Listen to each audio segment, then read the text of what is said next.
48 Leis do Poder, de Robert Greene e Just Elfers. Lei 5. Muito depende da reputação. Dê a própria vida para defendê-la.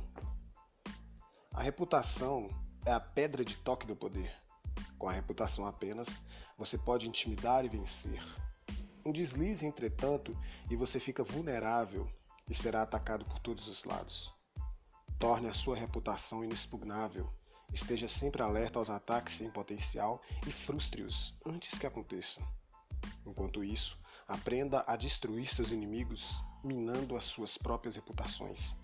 Depois afaste-se e deixe a opinião pública acabar com eles.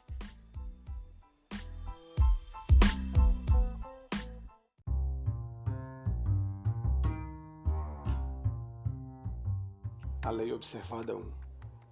Durante a Guerra dos Três Reinos na China, 207 a 265 d.C., o grande general Zhuge Liang, chefiando as forças do reino Shu, despachou o seu enorme exército para um campo distante, enquanto descansava numa cidadezinha junto com um punhado de soldados. De repente, os sentinelas chegaram correndo com a notícia alarmante de que um exército inimigo, com mais de 150 mil homens, liderados por Sima Yi, se aproximava. Com apenas uma centena de homens para defendê-lo, a situação de Zhuge Liang era desesperadora. O inimigo finalmente ia capturar o famoso líder. Sem lamentar o seu destino ou perder tempo tentando imaginar como tinha sido apanhado, Liang ordenou às suas tropas que arriassem as bandeiras, abrissem os portões da cidade e se escondessem. Ele então se sentou na parte mais visível do muro da cidade, vestido com um manto taoísta. Acendeu incenso, dedilhou o alaúde e começou a cantar. Minutos depois, viu-se aproximando o exército inimigo, uma falange interminável de soldados. Fingindo não ter percebido nada, ele continuou cantando e tocando o alaúde. Logo, o exército estava diante dos portões da cidade. À frente vinha Sima Yi, que na mesma hora reconheceu o homem no muro. Ainda assim, com os soldados impacientes para atravessar os portões abertos da cidade desprotegida, Sima Yi hesitou, conteve-os e estudou Liang sobre o muro. Em seguida, ordenou a rápida e imediata retirada.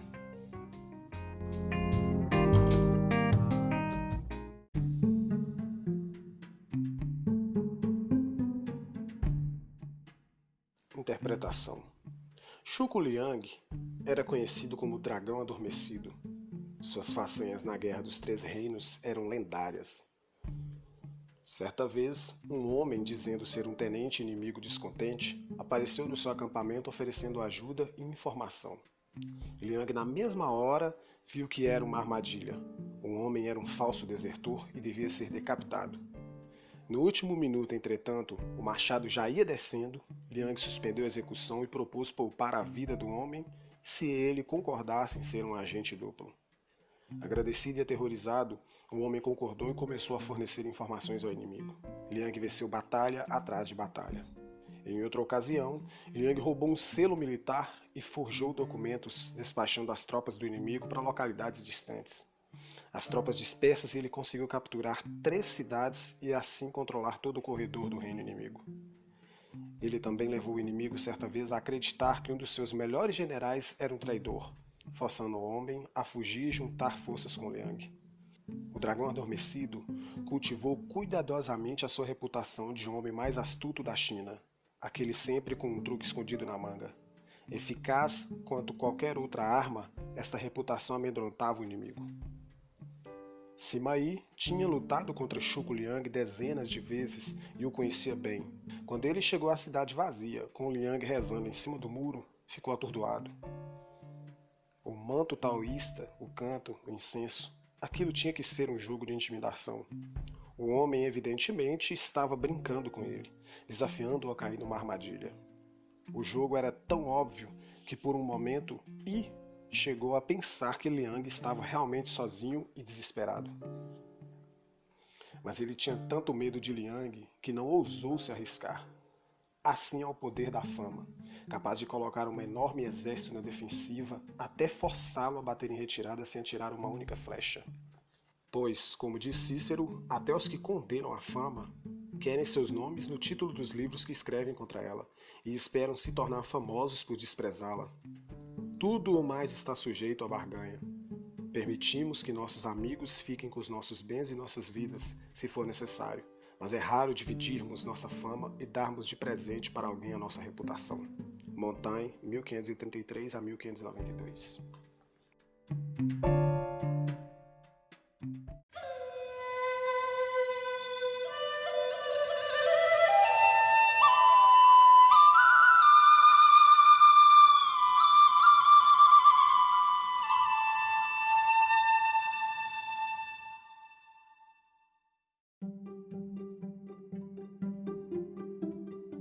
A Lei Observada 2.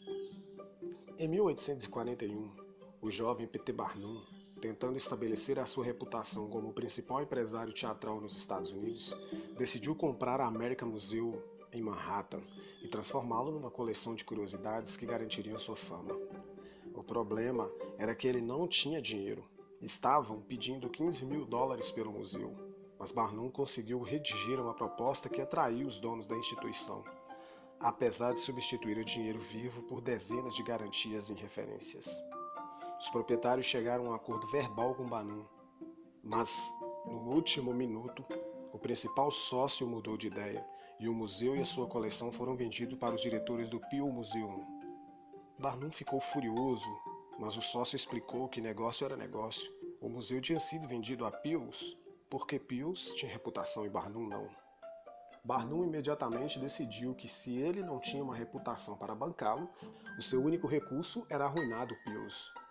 Por conseguinte, ele iniciou uma campanha pelos jornais com cartas que chamavam os proprietários de um bando de diretores falidos que não tinham ideia do que era dirigir um museu ou entreter as pessoas. Ele alertou o público contra a compra de ações do Peale, visto que a compra de mais um museu pela empresa invariavelmente reduziria mais ainda os seus recursos. A campanha funcionou, as ações caíram e, sem confiar mais no passado e na reputação do Peale, os donos do American Museum descumpriram o acordo e venderam tudo para Barnum. Levou anos para o Peale se recuperar e eles jamais esqueceram o que Barnum tinha feito. O próprio Peale decidiu atacar Barnum criando uma reputação de entretenimentos para intelectuais, promovendo os programas do seu museu como mais científicos do que os do vulgar concorrente. O mesmerismo e hipnotismo era uma das atrações científicas do Peale e por uns tempos atraiu grandes multidões e teve bastante sucesso. Para revidar, Barnum decidiu atacar mais uma vez a reputação do Peale. Barnum organizou uma sessão de hipnotismo rival em que ele mesmo aparentemente colocava em transe uma menina. Assim que ela pareceu estar em sono profundo, ele tentou hipnotizar outros membros da plateia. Porém, por mais que tentasse, nenhum dos espectadores cedeu ao seu feitiço, e muitos começaram a rir. Um Barnum frustrado finalmente anunciou que, para provar que o transe da menina era real, cortaria um dos seus dedos, sem que ela percebesse. Mas enquanto ele afiava a faca, a menina arregalou os olhos e saiu correndo para deleite da plateia. Ele repetiu esta e outras paródias durante várias semanas. Em breve, ninguém mais conseguia levar a sério os espetáculos de Peale, e a frequência caiu.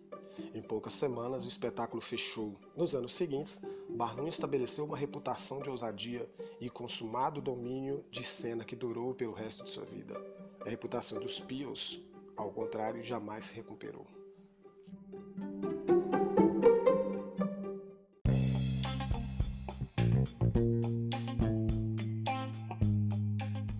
Interpretação. Barnum usou duas táticas diferentes para arruinar a reputação do Peale. A primeira foi simples. Semeou dúvidas quanto à estabilidade e solvência do museu. A dúvida é uma arma poderosa. Quando você a levanta com boatos insidiosos, seus adversários ficam num dilema terrível. Por um lado, eles podem negar a botaria, podem até provar que partiu de você, mas uma camada de suspeita permanece. Por que tanto desespero para se defender? Talvez o boato tenha alguma verdade. Se, por outro lado, eles tomarem o caminho mais fácil e ignorarem você, as dúvidas não refutadas aumentarão ainda mais. Feito corretamente, espalhar boatos pode oferecer corta. Feito corretamente, espalhar boatos pode enfurecer e desestabilizar tanto os seus rivais que, defendendo-se, eles cometerão inúmeros erros. Esta é a arma perfeita para quem não pode começar contando com a própria reputação. Quando já tinha sua própria fama, ele usou a segunda tática mais suave, a sessão de hipnotismo de mentira, e ridicularizou a do rival. Essa também teve muito sucesso. Quando você tem uma sólida base de respeito, ridicularizar o seu adversário, ao mesmo tempo o coloca na defensiva e melhora sua própria reputação. A difamação e o insulto flagrante são fortes demais neste ponto. Eles são feios e podem magoar você mais do que ajudar. Farpas gentis e chacotas, no entanto, sugerem que você tem noção suficiente do seu próprio valor para dar boas risadas às custas do seu rival. Uma fachada humorística pode mostrar você como um artista inofensivo, enquanto vai minando a reputação do seu rival. É mais fácil suportar uma consciência pesada do que a má reputação. Friedrich Nietzsche, 1844-1900.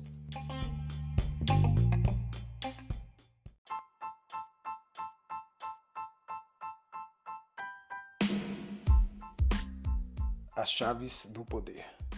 As pessoas que nos cercam, até nossos melhores amigos, serão até um certo ponto misteriosas e inescrutáveis. Suas personalidades possuem nichos secretos que elas não revelam. Se ficarmos pensando muito nisso, o mistério dos outros pode ser uma coisa incômoda, porque tornaria impossível para nós julgar realmente as outras pessoas. Portanto, preferimos ignorar este fato e julgar as pessoas pela aparência, pelo que é mais visível aos nossos olhos. Roupas, gestos, palavras, atos. Na esfera social, as aparências são o barômetro de quase todos os nossos julgamentos, e você não deve se iludir acreditando em outra coisa. Um escorregão em falso, uma estranha ou repetida mudança na sua aparência pode se mostrar desastroso. Esta é a razão da suprema importância de fazer e manter uma reputação que tenha sido criada por você mesmo. Essa reputação o protegerá do perigoso jogo das aparências, distraindo os olhos inquisidores dos outros, impedindo que eles saibam como você é realmente, e dando a você um certo controle sobre como o mundo o julga. Uma posição poderosa. A reputação tem um poder mágico. Com um só golpe da varinha, ela pode dobrar a sua força. Pode também fazer as pessoas fugirem de você em disparada. Se as mesmas ações parecem brilhantes ou horríveis, depende inteiramente da reputação de quem as praticou. Na antiga corte chinesa do reino Wei, havia um homem chamado Mitsu Izia, que tinha fama de suprema civilidade e gentileza. Ele se tornou o favorito do governante. A lei em Wei dizia que aquele que viajar escondido na carruagem do governante terá os pés cortados. Mas quando a mãe de Mitsu Izia ficou doente, ele usou a carruagem real para visitá-la, fingindo ter autorização para isso. Quando o governante descobriu, disse: como Mitsu Izia é cumpridor dos seus deveres, por sua mãe ele até se esqueceu de que estava cometendo um crime que o faria perder os pés. Em uma outra ocasião, os dois estavam passeando num pomar. Mitsu Izia começou a comer um pêssego, que ele não ia conseguir comer inteiro, e deu ao governante a outra metade. O governante observou: você me ama tanto que até se esquece do gosto da própria saliva e me deixa comer o resto do pêssego. Mais tarde, entretanto, os cortesãos invejosos espalharam um boato de que Mitsu Izia era dissimulado e arrogante. Conseguiram prejudicar a sua reputação. O governante passou a ver as suas atitudes sob uma nova luz. Este sujeito certa vez viajou na minha carruagem sob a falsa alegação de que estava autorizado por mim. Ele contou aos cortesãos com raiva. E de outra feita, me deu um pêssego comido pela metade. Pelas mesmas atitudes que tinham encantado o governante quando era o favorito, Mitsu Izia agora teve que pagar. O destino dos seus pés dependia unicamente da força de sua reputação. No início, você deve se esforçar para criar uma reputação por uma qualidade importante, seja generosidade, honestidade ou astúcia. Esta qualidade o colocará em evidência e fará com que falem de você. Aí então, faça com que o maior número possível de pessoas conheça a sua reputação. Sutilmente, entretanto, tome cuidado para construí-la aos poucos e sobre bases firmes. e veja como ela se espalha como fogo selvagem. Uma sólida reputação aumenta a sua presença e exagera a sua força sem que você precise gastar muita energia. Ela também pode criar uma aura ao seu redor que infunde respeito e até medo. Nas lutas no deserto da África do Norte, durante a Segunda Guerra Mundial, o general alemão Erwin Rommel tinha fama por sua astúcia e pelas manobras dissimuladas que eram o terror de todos que o enfrentavam. Mesmo quando suas forças ficaram reduzidas e os britânicos tinham 5 vezes mais tanques que ele, cidades inteiras eram evacuadas com a notícia de sua aproximação. Como se diz, a sua fama inevitavelmente chega antes, e se ela inspira respeito, grande parte do trabalho já estará feito quando você entrar em cena, ou pronunciar uma simples palavra. O sucesso parece predestinado por seus triunfos no passado. Grande parte do sucesso da diplomacia de vai-vem de Henry Kissinger baseava-se na sua fama de nivelador de diferenças. Ninguém queria parecer tão irracional que Kissinger não pudesse controlar. Um tratado de paz parecia um fato consumado assim que o nome de Kissinger era envolvido nas negociações. Faça com que a sua reputação seja simples e baseada numa qualidade autêntica. Esta única qualidade, a eficiência, digamos, ou a sedução, torna-se uma espécie de cartão de visita que anuncia sua presença e enfeitiça os outros.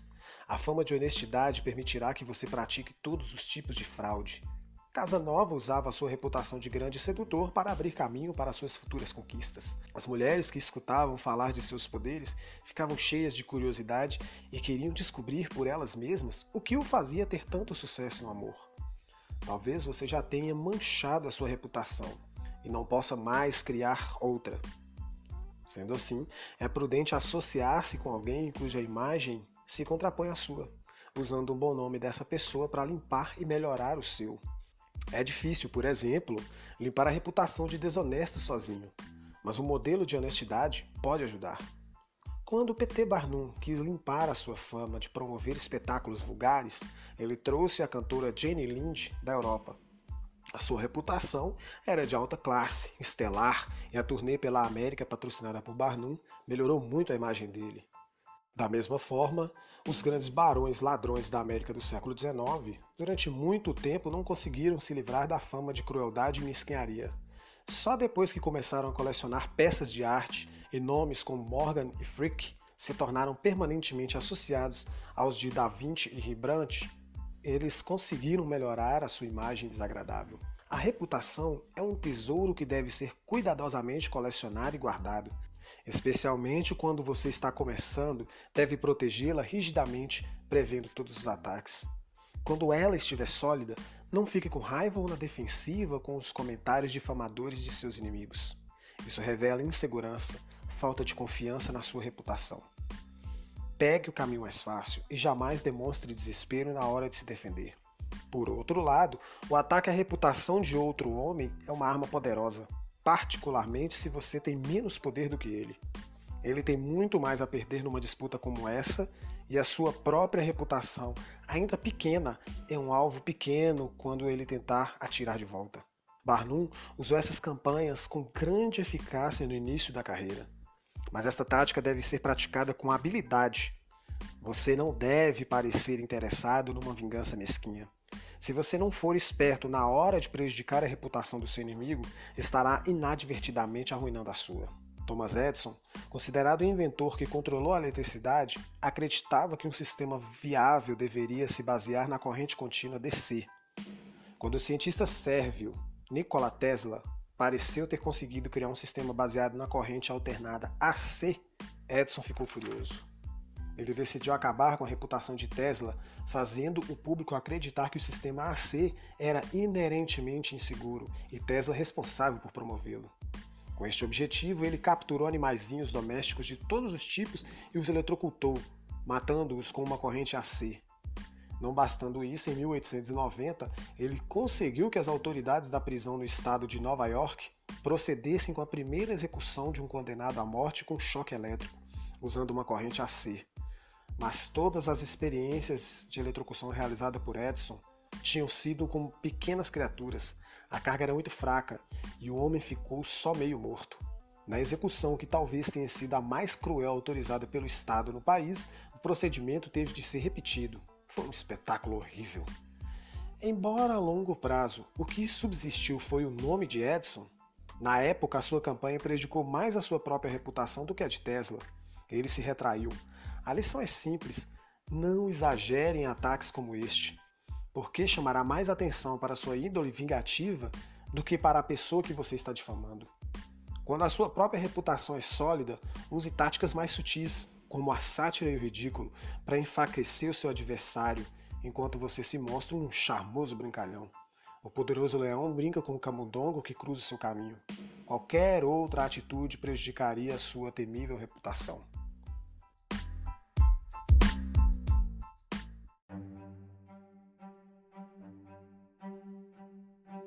O inverso. Não há inverso. A reputação é crítica. Não há exceções a esta lei.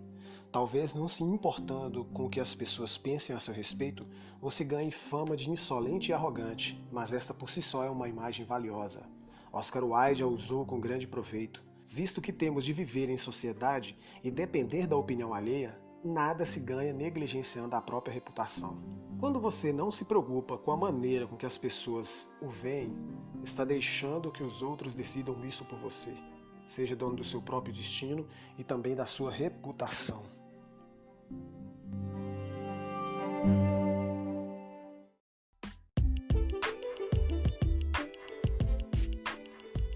É isso aí, pessoal. Você acaba de ouvir mais um episódio do nosso podcast As 48 Leis do Poder de Robert Greene e Just Elfers.